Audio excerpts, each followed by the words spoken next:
श्रीभगवानुवाच बहूनि मे व्यतीतानि जन्मानि तव चार्जुन तान्यहं वेद सर्वाणि न त्वं वेत्थ పరంతప.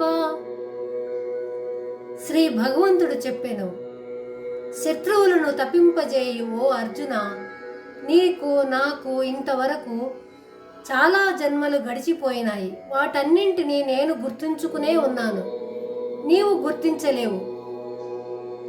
జీవుడు శివుడు ఇద్దరూ నిజానికి ఒకే ఆత్మస్వరూపులు, కానీ ఈశ్వరుడు మాయను స్వాధీనం చేసుకొని లోకమును రక్షించడం కోసం ఎక్కువ జన్మలు ఎత్తుచుండును. జీవుడు మాయకు లోబడి కర్మబద్ధుడై అనేక జన్మలెత్తుచుండును. ఈశ్వరుడు అన్నీ తెలిసిన జ్ఞాని కాబట్టి తానెత్తిన ఆ జన్మలన్నింటినీ గుర్తుంచుకుంటాడు. జీవునికి అంతటి జ్ఞానం లేదు కాబట్టి అటువంటి అజ్ఞానమునకు వశమై మనిషి దృష్టి ఇప్పుడు బ్రతుకుతున్న జన్మకు మాత్రమే పరిమితంగా ఉన్నాడు.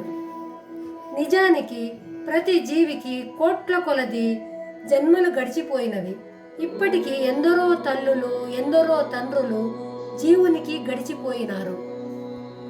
ఆత్మజ్ఞానంతో కర్మబంధంను నశింపచేయకుంటే జీవుడు ఇంకా ఎన్నో జన్మలెత్తవలసి వస్తుంది. పుణ్యం కొద్దీ ఇప్పుడు ఉత్తమమైన మానవ జన్మ లభించింది. మోక్షమును పొందుటకు గొప్ప మార్గం ఈ మానవ జన్మ. అటువంటి మానవ జన్మను పొంది కూడా తన ఆత్మను తెలుసుకొని తరించటానికి ప్రయత్నించకుండా మళ్ళీ మళ్ళీ వచ్చే జన్మలను అంతం చెయ్యాలనుకోకుండా, పైగా విషయభోగముల యందు మునిగి దాని ఫలితంగా ఇంకా చాలా చాలా జన్మల యందు కష్టాలను అనుభవించువాడు నిజంగా దురదృష్టవంతుడే అవుతాడు.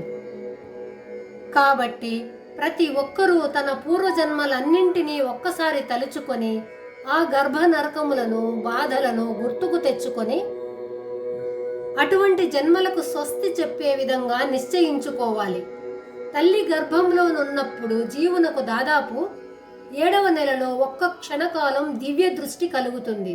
అప్పుడు ఆ శిశువు తన పూర్వజన్మలన్నింటినీ చూసి భయపడి భగవంతుని శరణు పొంది జన్మరాహిత్యం కోసం ఈ జీవితంలో అన్ని ప్రయత్నములు చేస్తానని మాట ఇస్తాడు. కానీ గర్భం నుండి బయటకు రాగానే అన్నీ మరిచిపోతాడు.